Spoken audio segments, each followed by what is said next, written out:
pertama ya, cara kita untuk mendapatkan kebahagiaan ini adalah kita harus sadar dulu kita ini terbuat dari apa. Kita ini terdiri dari dua hal, ada jasad, ada ruh. Kita harus sinergikan dua hal ini, baru kita bisa dapat yang namanya kebahagiaan. Contoh, jasad menginginkan kemewahan, harus kita sinergikan dengan ruh.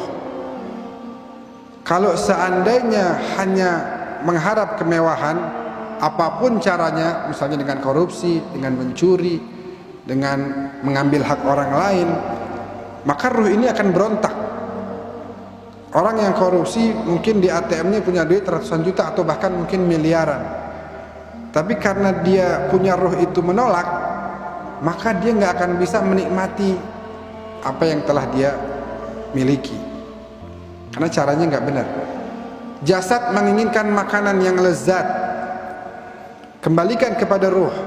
Ternyata ruh kemudian menjawab, oke, makan lezat boleh, tapi awas kalau makan dari harta yang haram, saya nggak akan terima. Karena ruh ini adalah satu makhluk ciptaan Allah yang istimewa, yang akan kekal abadi selama-lamanya.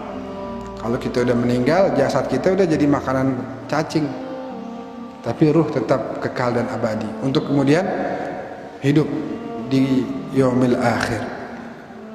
Dalam kitab Mufradatul Quran lil Isfahani, di situ disebutkan apa arti dari sa'adah. Kebahagiaan itu apa sih? Makna dari kebahagiaan apa? Ternyata arti dari kebahagiaan adalah muawanatullah lil insan ala nailil khair. Bantuan Allah terhadap seorang manusia untuk terus mengerjakan kebaikan. Itu adalah sa'adah. Itu adalah kesenangan. Nanti kita akan bahas contoh demi contoh. Ternyata para anbiya, para nabi-nabi itu yang sekilas hidupnya itu adalah sulit, berat, ujiannya luar biasa, tapi selalu merasakan kebahagiaan. Kita akan bahas nanti satu demi satu.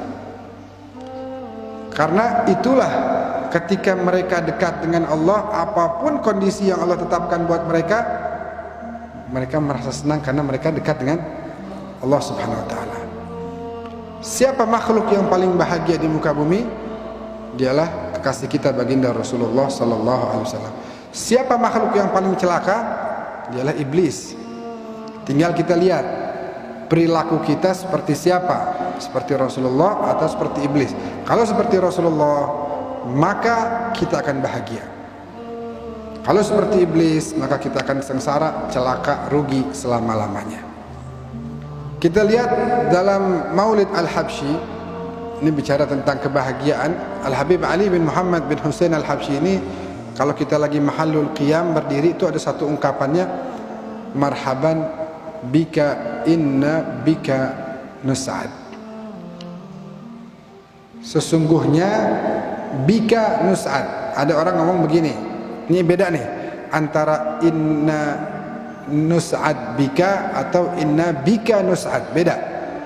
Saya berbahagia bersamamu, tapi beda dengan bersamamu saya bisa bahagia. Kalau saya bahagia bersamamu, saya juga bisa bahagia bersama yang lain. Tapi bersamamu, hanya bersamamu lah saya bisa bahagia. Kalau kita mau mendapatkan kebahagiaan dalam hati kita, maka harus dekat-dekat dengan Rasulullah sallallahu alaihi wasallam. Ikutin perintahnya, jauhin larangannya. Terus seperti itu, nanti kita akan mendapatkan apa yang disebut dengan kebahagiaan. Juga dalam kitab yang sama, Maulid Al-Habsyi itu dalam Syama'il banyak tuh pujian tentang Nabi. Wa ma min khuluqin fil bariyati mahmud illa wa huwa mutalaqqan an zainil wujud. Setiap apa-apa yang terpuji di muka bumi ini pasti datangnya dari Rasulullah. Gak bisa kita mau bahagia kalau jauh dari manusia yang paling bahagia. Kana la yaqulu wa la yaf'alu illa ma'rufan. Kenapa di antara cara Nabi itu terus bahagia? Karena Nabi tidak berbicara, tidak melakukan sesuatu kecuali yang baik. Berbicara. Banyak permasalahan yang terjadi di tengah-tengah manusia ini karena ucapan kita. bini sama lakinya salah ngomong, salah nada jadi berantem. Mau negor cuman kasar jadi ribut. Nabi negornya aja ma'ruf. Nabi cara negor orang yang berbuat salah caranya baik sehingga orang itu jadi berubah menjadi baik. Kalau kita tegur tapi caranya kita salah, maka kita bukan merubah dia, tapi kita sedang menghardik dia, menghina dia. Jadi caranya juga harus ma'ruf. Dalam berbuat, dalam berucap, semuanya adalah yang baik. Nanti dari situlah kita bisa jadi mirip dengan Rasulullah dan akan mendapatkan yang namanya kebahagiaan. Siapa orang-orang yang berbahagia? Allah sebutkan dalam Al-Quran, di antaranya selain para nabi adalah ala inna awliya Allah la khawfun alaihim walahum yahzanun. Para wali-wali Allah la khawfun, gak pernah takut, walahum yahzanun, gak pernah sedih, hidupnya bahagia terus. Kenapa bisa begitu? Baca ayat selanjutnya, lanjutan daripada ayat tersebut. Alladzina amanu wa kanu yattaqun. Kenapa mereka ini para wali-wali Allah nggak pernah takut, nggak pernah sedih hidupnya?